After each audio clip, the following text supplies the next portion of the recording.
finest rising, grandest rise, blessed be. Some of you guys need a good morning because it's time to address and kill some shit. But as I was getting prepared, getting myself ready for the day, I had a moment of reflection. I usually have a lot of moments of reflection. Gemini is in my North Node, so I mean that energy real heavy now. More into what I actually am. Thus the way I'm presenting. But the title of this is It's Not You, It's You. It's not you, it's you. This week in the God Hour podcast, we got into the familiar fantasy. We got into the protagonist, the perpetual protagonist complex, trying to be the hero in everybody's story from the state of a trauma response. That means you're in that state of avoidance. So instead of you dealing with the things that you need to deal with in that aspect, you stretch yourself out to a point of this disconnected charge to whenever you're charging yourself. And I broke down a story of understanding life lessons.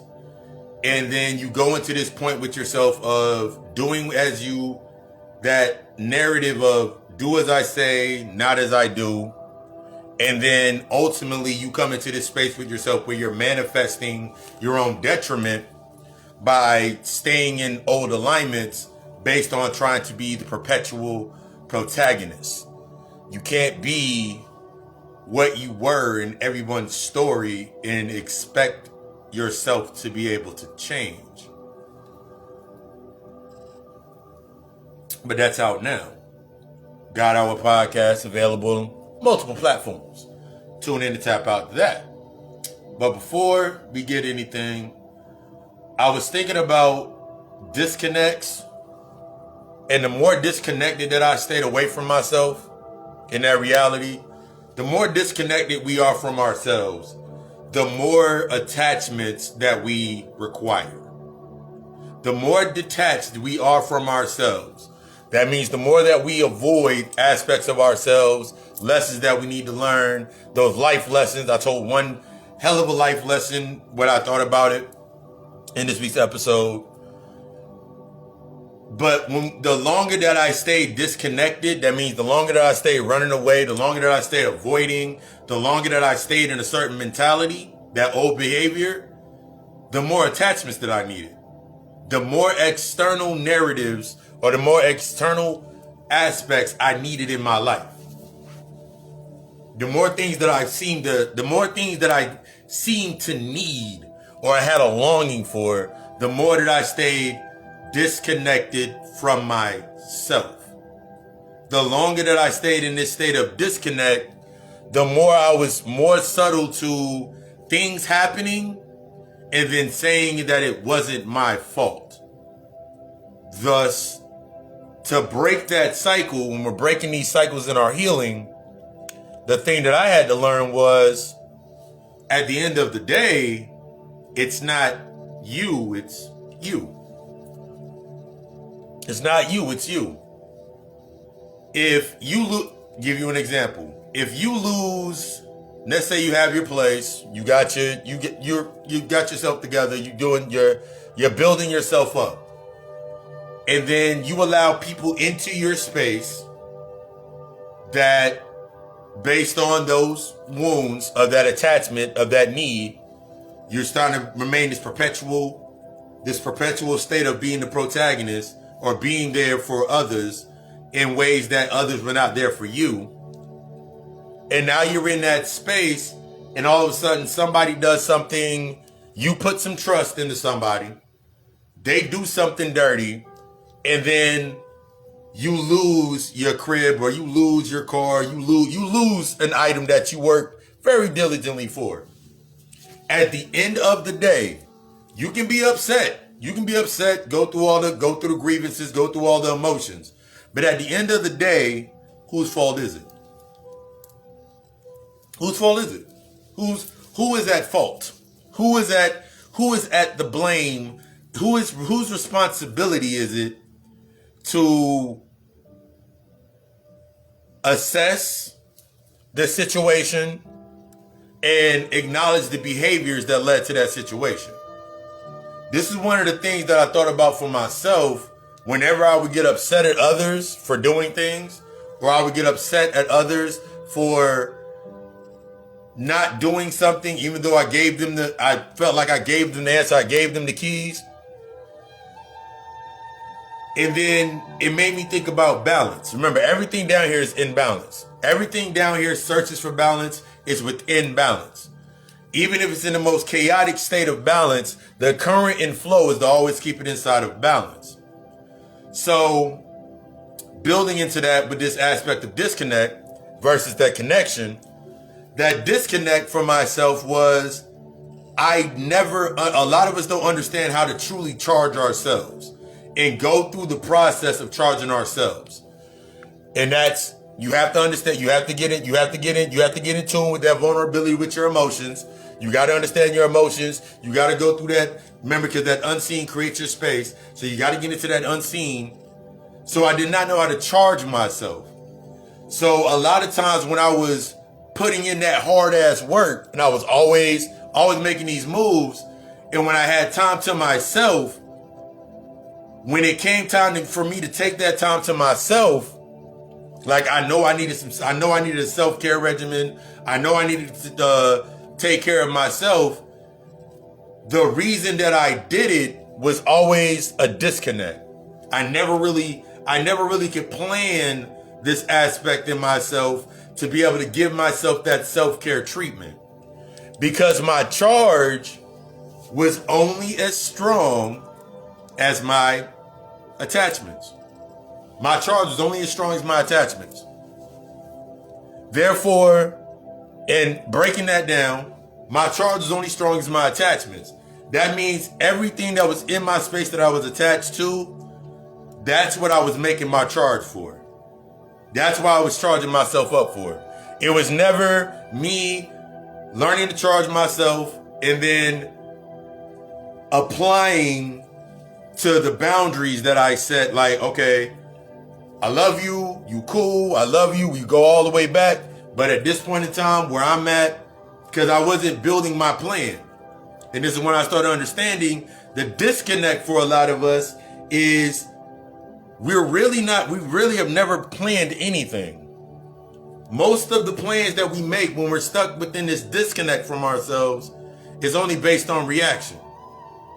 That means we're always looking for that breaking case of glass instead of instead of the emergency and breaking the glass in case of emergency. We leave the window wide open. We leave the door wide open. We leave that open. We leave that pathway open, and that's our go-to.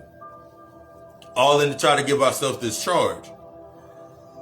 I noticed with myself when I was going through these periods, and I broke it down deep in the podcast. I remember going through these periods with myself, and I remember when I was restless and how I rested.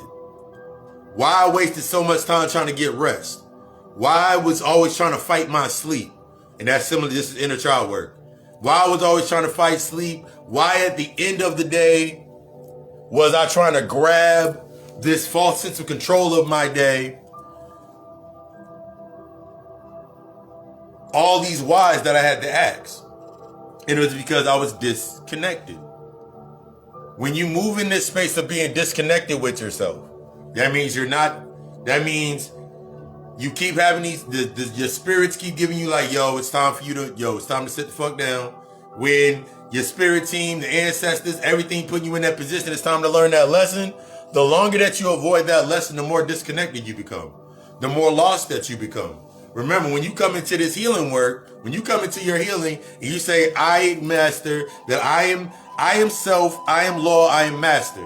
I am initiating the change. It's time for me to do my work.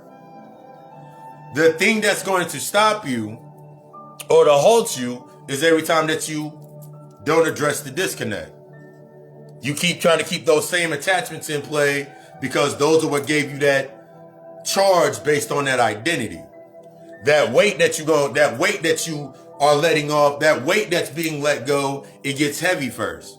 When it's time to take the weight off, when it's time to take the weight vest off, when it's time to take those ankle weights off, when it's time to take the weight off, that's when it's the most heavy. You don't notice that you're carrying a lot of weight until you address it and now you hold it in your hand.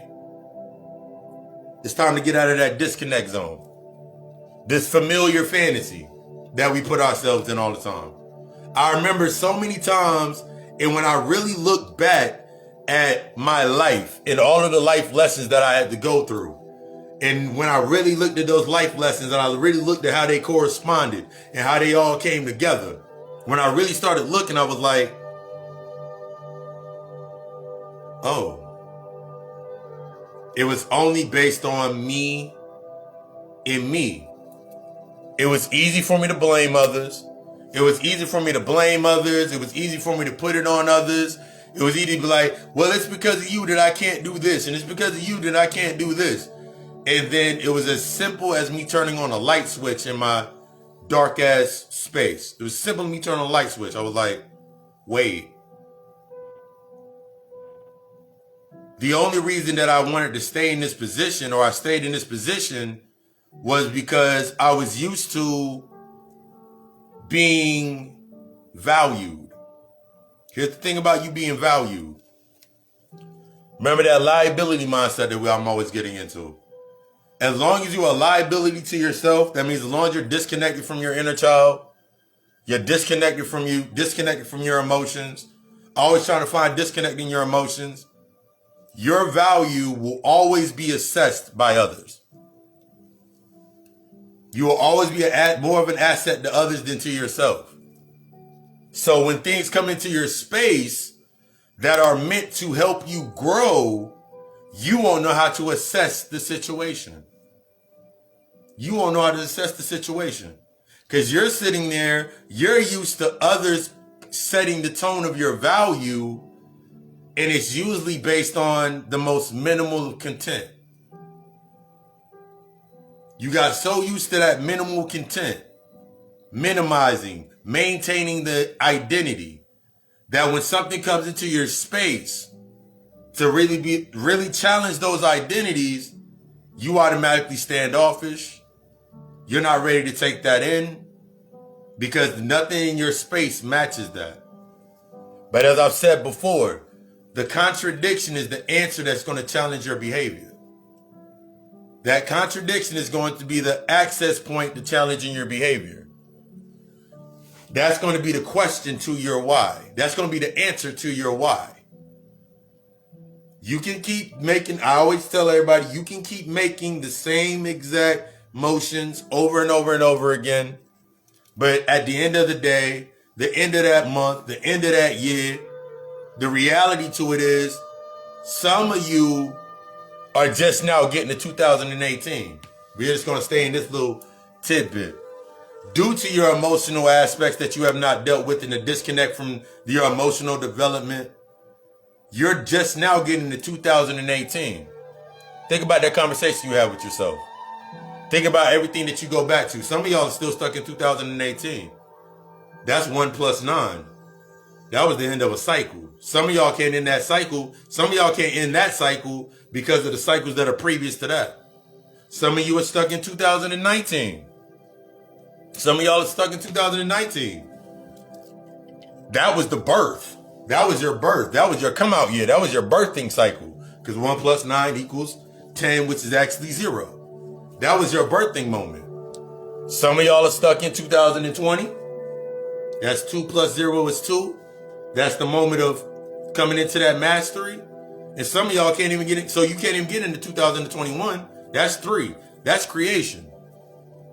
It's time to assess where you are at in your path. It's time to assess where you are at in your path. It's time for you to start. It don't matter. The result doesn't matter. Because the result will change multiple times throughout your work. All that matters is that you start. It's not you, it's you.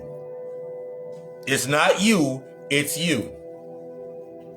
The way that you did things up to this point got you to this point. But if you're noticing that trickle-down effect that you were used to, the attachments you were used to, every time you go into those spaces, your energy feels off. Something always happens, or is to happen in that space that make you say, I knew I should have just went to the gym. I knew I just should have went to the store. I knew I should have just sat my ass down. I know I said I was going to go home and read a book, and then I end up going out here with these motherfuckers, and then this happened. It's not their fault. That's what they're programmed to do. That's their purpose. That's their point. They're either to distract, but they're also a learning moment. It's time to learn yourself. It's time to bring yourself into that learning aspect of yourself. It's time to stop being in this state of disconnect with yourself, or trying to stay in this state of disconnect. Grand is rising. It's time to stop putting yourself in that state of disconnect to save yourself in the perpetual protagonist. You're trying to be, I want to be loved by everybody.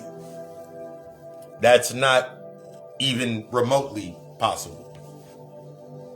That's not even remotely possible. That will overextend your energy and will leave you always at a fucking discharged at every single time. For some that are not ready for the work that you are doing and the healing that you are going into and the shit that you're doing, they're not meant to be in your space, because at a certain point in time, you're going to really realize that I wasn't helping, I was enabling.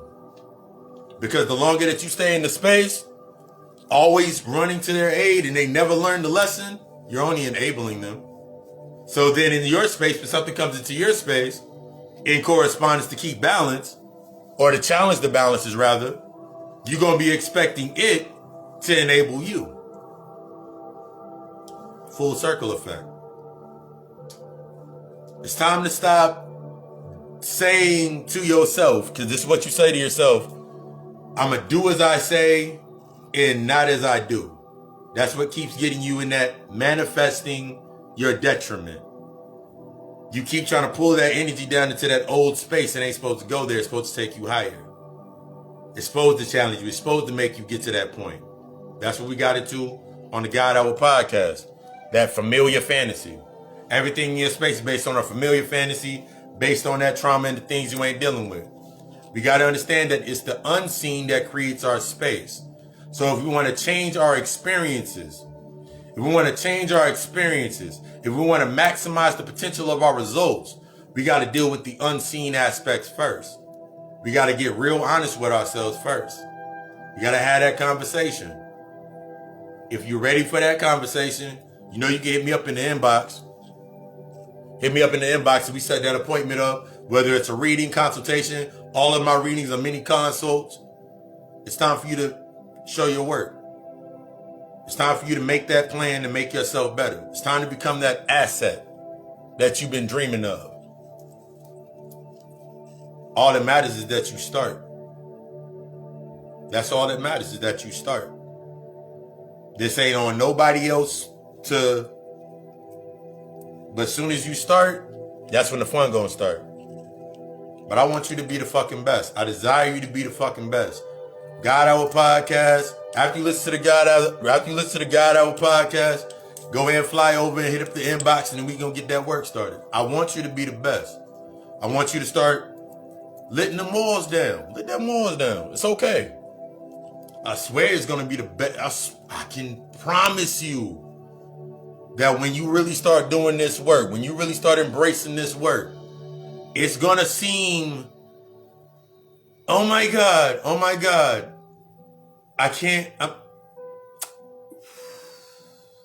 but can it really get any worse? That's a question I used to ask myself all the time. Can it really get any worse? Can it really get any worse? Really? Could it? Could it really get any worse? What else? I mean, what else besides death? And we understand death means the transition, and you come back here with baby brain. You make a return trip. You got a return cycle check. You got a one-way ticket. Can it really get any worse? I want you to be the fucking best. It's not you, it's you. And it's time for you to get serious with you. I love you. We love us. Ashe.